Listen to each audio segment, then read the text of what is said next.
there's one playoff spot left up for grabs in the Northeast, and Newmarket is holding on by a thread over Lindsay. Could they pad their lead with the win over Georgetown last weekend? Highlights coming up. This is the OJ Today. Welcome, everybody. We'll have highlights of some massive tilts that went down last weekend in just a moment. Also today, Orangeville Flyers GM Dana Baker is going to join me in studio to discuss some of the big moves his team made before the trade deadline and their improved performance as of late. And we will have a feature story on last season's Buckland Cup champs, the Trenton Golden Hawks. But first, the Bar Down game highlights. And all season long, it's been Newmarket and Lindsay battling for the 8th and final playoff spot in the Northeast. Now, the Canes have done their best to squish the fish, but those pesky muskies just have refused to go away. Now, Newmarket was looking to add a bit more distance between them and their pursuers last Saturday, but it was a tall task indeed against Georgetown. OJ Highlights now brought to you by Bar Down, official clothing supplier to the OJHL. 42 points separate these two teams in the standings, but it was Newmarket that came out on fire. 7:37 in. Alex Cerullo parked out front. Redirects the Christian DiDonato point shot home, 1-zip Hurricanes. It was a lackluster first frame for G-Town, but they did tie it up. Carson Pierce, the point shot.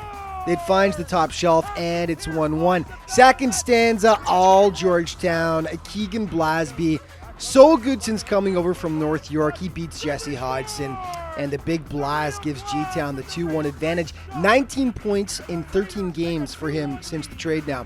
Raiders on the power play then. Blasby throws it on goal. Josh Dickinson, that's using your leg. Right place at the right time. And they pad their lead by 2 goals. 4 minutes later, it's the money man, Jake Payette, cashing in once again. That's his 3rd goal in 2 games, and the 6-7 behemoth makes it 4-1 Raiders. The Canes not doing well on the score sheet, but physically they were throwing the body around. Louis Kiriakou flattened by Francesco Luca.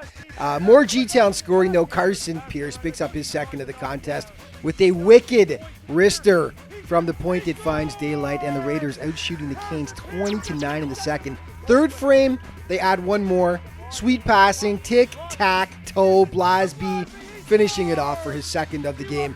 All smiles in Georgetown on this night, and for good reason. The Canes add a late marker. Finishes up 6-2. The Raiders now have a 16-point lead over 2nd place Burlington in the West and are very close to clinching the number 1 seed in the conference for the playoffs. So with Newmarket going down hard to Georgetown, the door was open for Lindsay to pull even with the Canes. Now just 2 points separated the two squads on Sunday when the Muskies faced off against Whitby. Alas, the Fish suffered the same fate as the Hurricanes as they were shot down by the powerful Fury. Whitby was facing a motivated Lindsay squad, but hey, it's Whitby. They've been a monster this year. John Hudgen waltzes in, beats Tyler Richardson, 1-zip Fury in the first period. Logan Gauthier standing tall between the pipes for the Fury, denying Kyle Diamond, but at the other end, Richardson shining. First he robs Hudgen and then one-ups himself moments later with the larceny for a 2nd time to prove the first was no fluke. And there's only so much the poor guy can do though. Fury on the PP, Luke Keenan, 1-timer. Too hot to handle, and it's 2-zip for Whitby. 2nd frame, more from the Fury. Ryan Taylor with the sweet shot that beats Richardson. 3-zip Whitby. The Fish finally do hit the score sheet midway through the frame. Noah Dolo somehow gets it to go, and it's 3-1. But then it's Brock Welsh to Nick Korick, and so smooth. 4-1 Whitby, and then just before the end of the frame, it's Scott Curtin going top shelf to beat Richardson. Whitby fully in control on this day. Both squads would add a marker in the 3rd, but this one was never in doubt. So Lindsay flubs the chance to draw even with Newmarket in the race for 8th in the Northeast. Oh, the drama. That will be a battle to the very end. Whitby had a good overall week, taking on Wellington, 7:41 in. Jeffrey Gauld doing all the heavy lifting. Charges in, beats Connor Rickman, and it's 1-zip Fury. A 2nd frame, more stellar goaltending from Logan Gauthier. Dukes on the odd man rush. Gauthier comes up with the massive stop on Mitchell Mendonca. And then Not much to say about this one. Brock Wells sent a thank you card to Wellington after that giveaway. 6 goals in the past 4 games for Welsh. Third frame, Dukes get one back off a Fury giveaway this time. Mitchell Mendonca with the finish. Not enough. Whitby celebrates a big win. Trade deadline acquisition, Daniel Barnes talks about his role on his new team. I feel like I fit in well. The D-core is pretty easy to play with. Everybody communicates and the team's doing well. So on a good team, it's easier to play. Yeah, Barnes coming over from Orangeville, and he steps into a pretty good situation. Whitby hard on the heels of Trenton, trying to reel in first place in the brutally tough East, and they look good in this one, taking down a tough Duke squad. Some news and notes, the OJHL Winter Showcase taking place January 23rd to the 25th at Duncan Memorial Arena in Trenton. Get out there. You can see all 22 OJHL teams taking part. Head to ojhl.ca for the schedule. OJ trivia for this week. Which OJ player was named the Bar Down CGHL #1 star? That's for all of Canada for December. First person with the correct answer to our Morocco at theojhl.ca wins a prize pack.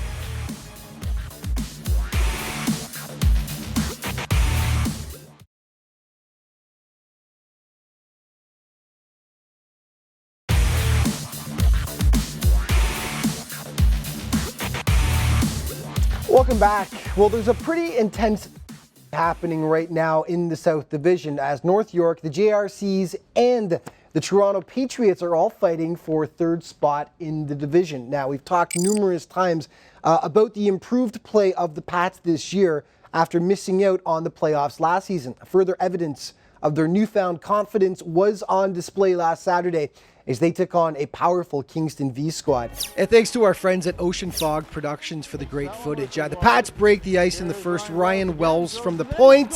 In it goes. 1-zip TO. Then, late in the frame. He's got Manouchios. Manouchios in there alone. He shoots, he scores! Stevie Manouchios on the breakaway. Great focus right there.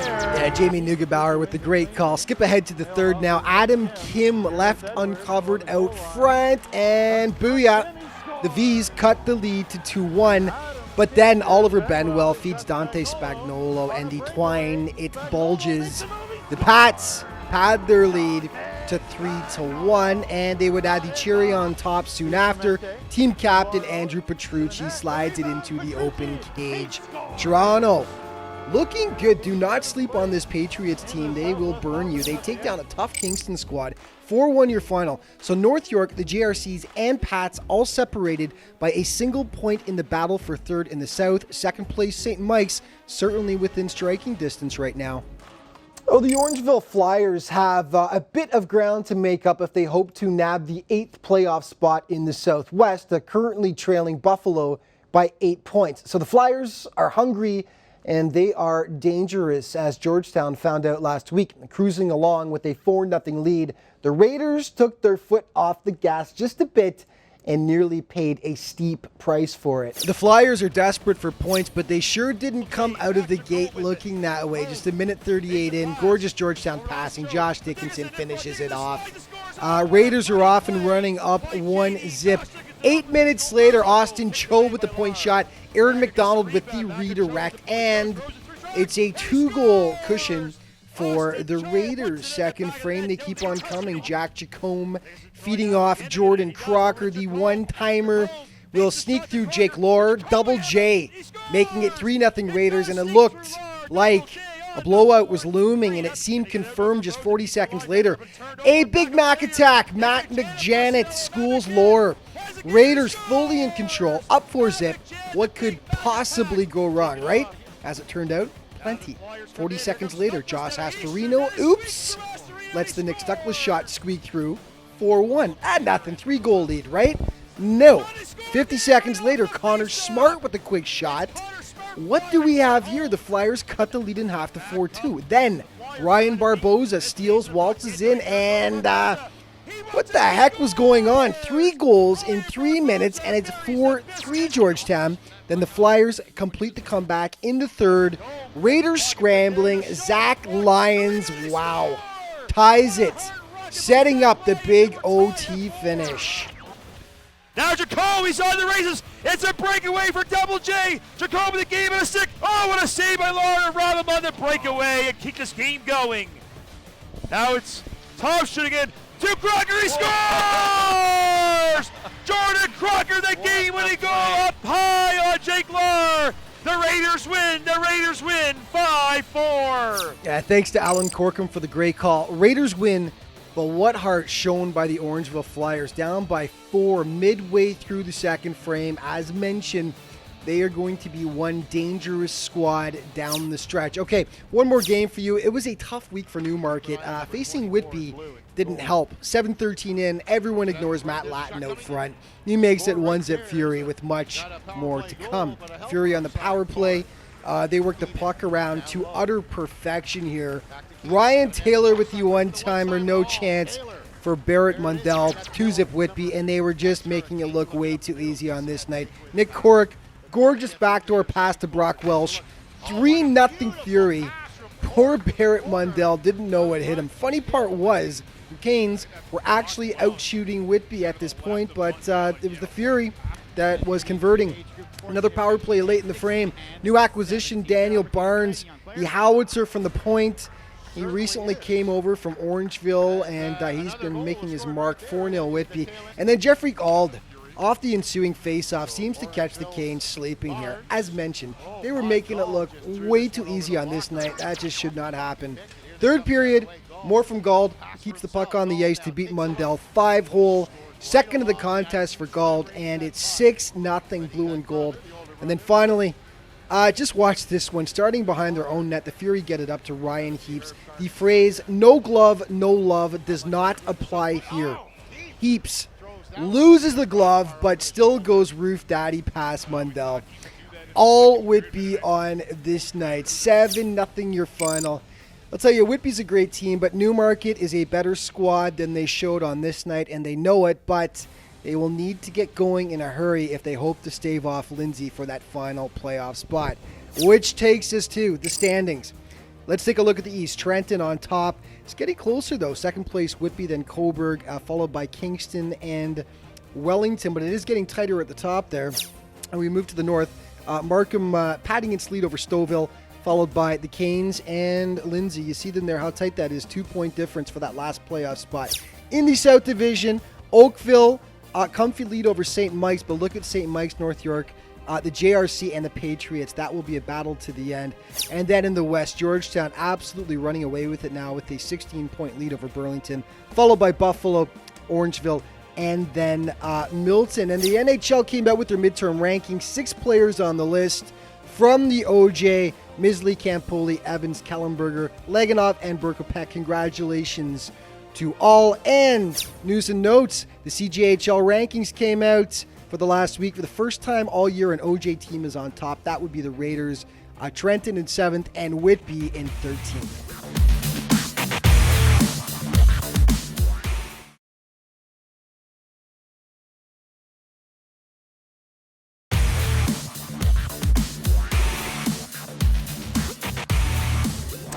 Welcome back to the OJ Today. Pleased to be joined now in the studio by the general manager of the Orangeville Flyers. That would be Mr. Dana Baker. Thanks for joining the studio here. No problem, We Alex. finally got you in. Yeah. After all this It's time. been a busy year. Definitely so far. Of course, this is the interview brought to you by Edgeagain Portable and Manual Skate Sharpening System. Visit edgeagain.com for more information. And before we get to this season, let's talk about last season for a moment, because you slid into the 8th seed in the Southwest, which unfortunately, even though it was a good season for you guys, Yeah. that put you up against first-seeded Georgetown, who were a fantastic team last year, making it all the way to the final, obviously. But wasn't a easy series by any stretch of the imagination. You guys took them to 5 games. Talk about the series for a second, and also just the team's play last year. Well, last year we had a really good start. We had some serious injuries, which cost us our goaltender for a long stretch, and once we kind of slid back to the 8th spot. At one point we were in front of Georgetown, Burlington, all those teams, Yep. and then unfortunately things happened. But once we got to the playoffs, everybody was pretty healthy. I think we gave them a battle more than most people thought we would have. I thought we could have won the first game. It could have been 1-1. Went to overtime, Could have yeah. been 2-2 at one time. But that's the way hockey goes, right? And It is. You miss a chance, Yeah. usually bites you. Yeah, and second year last year for Coach Jamie Caruso, who did a fantastic job turning the team around in 2 years. Oh, yeah. I mean, what more can we say about that? And this year he's moved on to the Steelheads, Mississauga of the OHL, under another former OJ coach, James Richmond, who's head coach there now.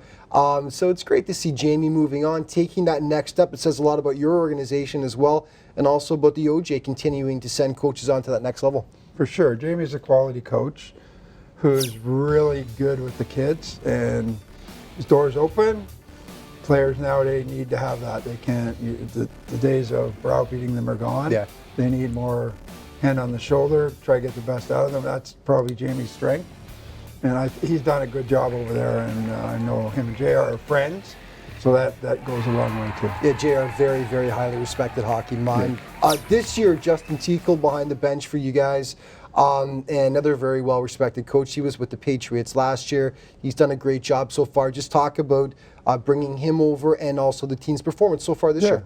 Well, Justin, unfortunately, when Jamie left, actually I was on my golf vacation when I got a phone call to tell us he wasn't back. So by the time we hired Justin, he was a little behind in recruiting, but he's done a good job. You know, he worked with the kids we have, brought in a lot of kids. We made a lot of changes since the start of the year. You know, we've only got really right now 3 guys that were on the team last year. Different systems, different structure, different, you know, whole mentality. So Justin's a great coach. He's done well. The kids have taken to him. They've figured out the systems, and, you know, we're making progress. I think we're doing probably better than some people thought we would. You know, I'd like to see us in the playoffs, but obviously, but when you have 15 rookies, you know, 9 forward rookies, 5 D rookies, and a goalie, rookie 16-year-old goalie, you know, it's a learning experience for all these boys. But you guys have been competitive, and you're battling to try and catch up to get to the 8th playoff spot right now, chasing Buffalo right now, to try to get to that last playoff spot in the Southwest. So, I mean, competitive all year long. Zach Lyons leading the way for you guys from a scoring perspective. He's been amazing all year. Talk about Zach and his game. Zach's a pure scorer. He's been a scorer everywhere he's played. He's taken over a leadership role now as an assistant captain. And that's a lot for a second-year player, but he's produced on a regular basis. He gives what he has every night, and that's all I can ask for any of these kids. You know, like, they have a lot on their plate between school and scholarship offers, and he's weighing some stuff right now from a couple different schools. So, you know, that's not easy for them. Yeah, of course. There's a lot on their plate. Yeah. Yeah, you guys made quite the splash at the trade deadline. Some teams like Georgetown, for example, picking up some big players from you guys, including previous captain Colin Rigney, your leading scorer. But the guys you picked up in return have been great, and they basically haven't missed a beat any whatsoever. You got younger, and you seem to keep a lot of that talent as well. Bailey Malala has been just lights out for you guys so far. He's one of the big guys from Georgetown. Talk about Bailey and what he's brought. Bailey's a 200-foot hockey player. You can trust him in any situation, whether he's killing penalties on the power play. He's going to be on the right side of the puck.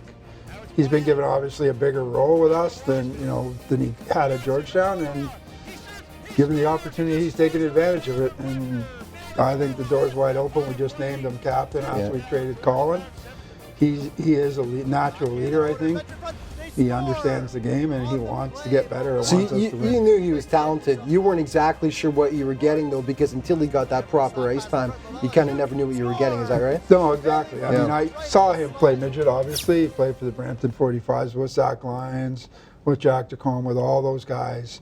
So obviously a pretty good hockey team, but it's still to translate that to junior is a whole another step. Right. And Greg did a good job with him. He learned a lot last year at Georgetown, and for us right now, it's a benefit to the Orangeville Flyers. Yeah, absolutely. So fine, we got about a minute left now.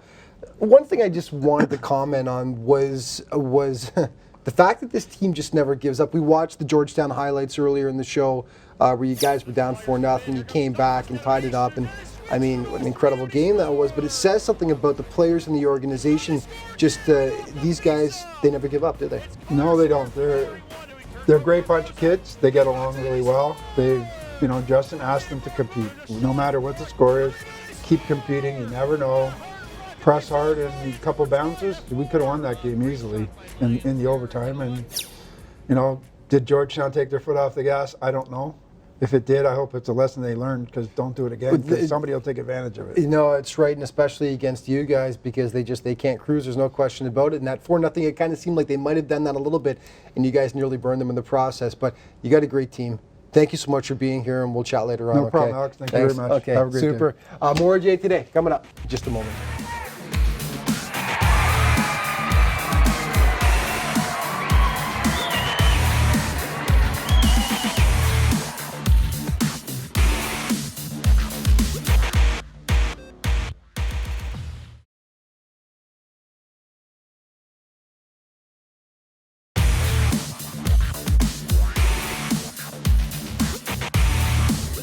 Welcome back. Well, really, what more can be said about the Trenton Golden Hawks' performance last season? Buckland Cup champions, a Dudley Hewitt Cup victors, and national semifinalists. Believe it or not, though, that may just have been the appetizer, as the Hawks are cruising right along this year with the best record in the league, and with a guaranteed spot in the Dudley Hewitt Cup as tournament hosts. All eyes will certainly be on Trenton this spring. Trenton, this week's team report brought to you by Muscle Milk. Muscle Milk. Get stronger every day.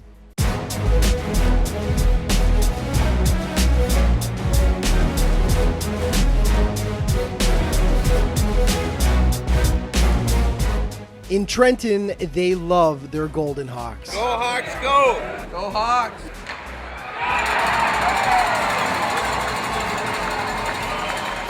And they have good reason to.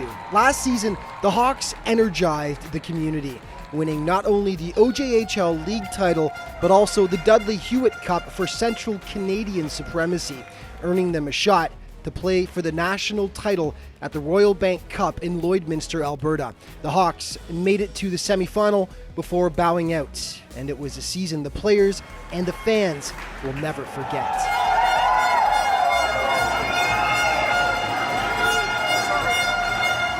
Yeah, no, it was awesome last year. Our whole team just came together perfectly, and we had all the pieces we needed to go as deep as possible. And unfortunately, we didn't have the ending we wanted, but this year I think we got a good chance to make it happen again. The support we get here is just insane. You guys remember the bus? They had a fan bus come up to the Kirkland Lake, and they didn't get home till 8 a.m. the next day, and we had about 100 fans there, which was absolutely insane again. This year, the Hawks have picked up right where they left off. They've been at the top of the OJHL for most of the season and are ranked as one of the top teams in the country, led by a solid core of returning players. Typically, we're returning 4 or 5. This year is more like, 10 or 11. But it's nice to have that leadership here and the experience here. I think that goes a long way. Every year is different. The personalities you bring in are different. So you can't really say it's the same. I mean, we're having success, but we're a little bit of a different team, maybe a little more offensive, a little less defensive. I'm not sure I like that, but we're finding a way to win games. Okay, our game's got to be simple, safe, and strong. Okay, we haven't played in a while, so let's not try to do anything that we're not comfortable doing right now. Short support all over the ice, with and without the puck. Our execution's got to be quick.